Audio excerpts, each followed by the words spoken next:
7 de julio de 2026, Grandes engaños, el autoengaño, parte 4. Consecuencias del autoengaño a la hora de reconocer y defender la verdad. El autoengaño sobre el que hemos reflexionado en las 3 últimas meditaciones puede repercutir negativamente en el discernimiento de los espíritus en general. Ya en el ámbito natural podemos observar que cuando las personas sobreestiman sus capacidades, pasan por alto sus debilidades y no aceptan ciertas limitaciones, su visión para juzgar correctamente las cosas se ve empañada e incluso puede desaparecer por completo. Están cegadas por una imagen errónea de sí mismas. Al igual que les cuesta verse a sí mismas tal y como son, también resulta difícil que vean a los demás y las cosas y circunstancias que se presentan con una mirada sobria y clara. Recordemos que estamos llamados a examinarnos a nosotros mismos y todo lo que nos rodea a la luz de Dios y a actuar en consecuencia. Esto también se aplica a los acontecimientos que tienen lugar en el mundo. A continuación me gustaría señalar 2 ejemplos de prácticas que se han vuelto habituales en el mundo e incluso se fomentan, pero que no pueden resistir ante Dios.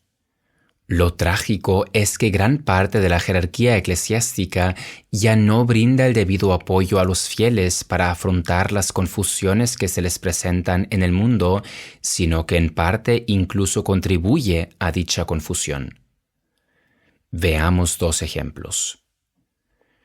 Como católicos sabemos que el matrimonio es un sacramento y que solo se puede contraer un nuevo vínculo si el cónyuge ha fallecido o se ha declarado la nulidad del primer matrimonio. Lo sabemos gracias a las Sagradas Escrituras y a la doctrina de la Iglesia, así como a nuestra percepción interior. Esto nos proporciona un criterio de discernimiento claro al que debemos aferrarnos en la fe. Sin embargo, esto se complica cuando vivimos en un entorno que no reconoce esta verdad o que no la considera vinculante, una postura que incluso ha empezado a extenderse en ámbitos católicos. Es posible que incluso afecte a nuestros familiares más cercanos o a nuestro círculo de conocidos. En estos casos se necesita una gran firmeza y claridad para mantenerse fiel a la fe aún frente a las dificultades, tribulaciones y opiniones contrarias.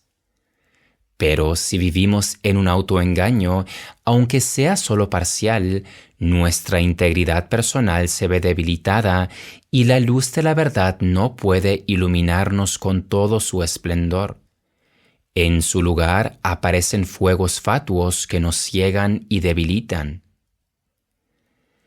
Recordemos que cuando caemos en el autoengaño, en lugar de reconocer nuestra pecaminosidad y debilidad y de recibir la fuerza que necesitamos a través de la misericordia y la gracia de Dios, una niebla invade nuestra vida. En consecuencia, podemos vernos privados de la fuerza y la voluntad necesarias para aferrarnos a la verdad. En el peor de los casos podríamos llegar a dejarnos engañar por el entorno y por el espíritu del mundo. Sabemos que hoy en día se tiende a relativizar también los otros pecados que atentan contra el sexto mandamiento, como las relaciones sexuales prematrimoniales o la masturbación. Existe un claro peligro de que se les quite gravedad o incluso se consideren como comportamientos normales. Nuevamente, lo trágico es que hoy en día puede suceder que ni siquiera en la Iglesia se enseñe y proclame la moral de forma inequívoca, conforme a las Sagradas Escrituras y la recta doctrina. En este caso, lamentablemente, hay que asumir que el espíritu del engaño se ha infiltrado incluso en la Iglesia y que quienes siembran confusión viven ellos mismos sumidos en un autoengaño. Esto se manifiesta claramente en lo referente a la homosexualidad practicada. Como sabemos, hay países en los que desde hace algún tiempo se intenta fomentar la homosexualidad y otras formas desordenadas de sexualidad. Se ha llegado al punto de celebrar bodas gay y de permitir la adopción de niños por parte de parejas homosexuales, entre otras cosas. En algunos países, especialmente en aquellos que anteriormente estaban marcados por la fe cristiana, se ha creado un ambiente en el que la lucha por los derechos de los homosexuales se concibe como una lucha por la libertad. Cualquier opinión que lo ponga en duda es objeto de un creciente rechazo social. Al mismo tiempo, en la Iglesia Católica tenemos que presenciar cómo muchos de sus líderes ya no se adhieren sin reservas y con toda claridad a la revelación bíblica y a la doctrina católica que se deriva de ella. Con la premisa de incluir a todos en la Iglesia, se está dejando de guiar a las personas homosexuales para que sometan sus inclinaciones desordenadas a Dios y vivan conforme a sus mandamientos. Incluso se escuchan pretensiones por parte de la jerarquía de considerar la homosexualidad practicada como una expresión legítima de la sexualidad.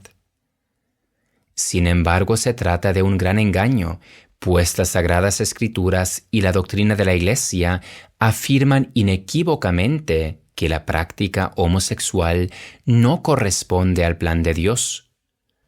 Por muy cierto que sea que hay que tratar con amor cristiano a las personas con tales inclinaciones, sin menospreciarlas ni hablar de ellas de forma despectiva, resulta devastador relativizar o incluso justificar una práctica contraria a la voluntad de Dios.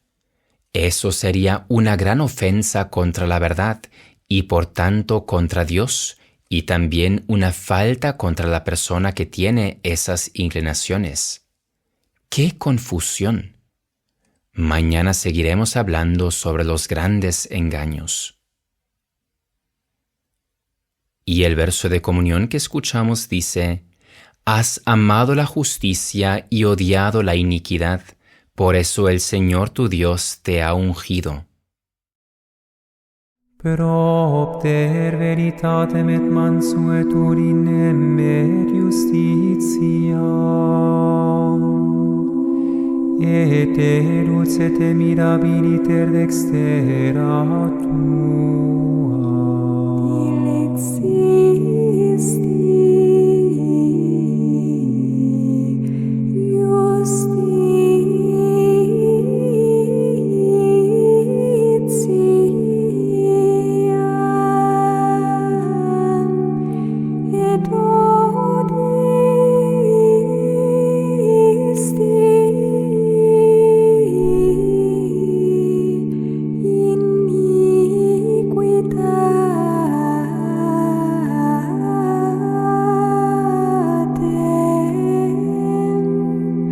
Pro